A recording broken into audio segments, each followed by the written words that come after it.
आसंता जनवरी मासरे MBC TV अनुकूल आयोजित होगाक जाउछि सारला विश्व भाषा सम्मेलन। यहाको विभिन्न वर्गर लोके स्वागत करिसेंति। तेबे एनै आमे भेटिथिलु पद्म विभूषण पंडित हरिप्रसाद चौरासिया को। आसंतु सुनबा कोन होछि तांकर प्रतिक्रिया।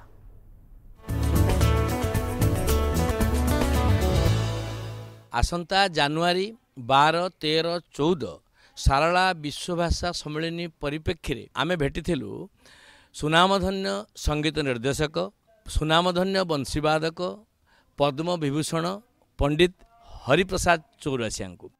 ये भेटिलु से इलाहाबाद रे जन्म होते ओडिया भाषा को, ओडिया माटी को, ओडिया जाति को एते परिमाण रे भल पाती एवं सबुठार बड़ कथा निखुण भाव रे ओडिया भाषा रे से कथा कहि पारंती। आसतु भेटिबा एवं पंडित जी ठारू आशा करिबा ये विश्व भाषा सम्मेलन रो साकार संपर्क रे।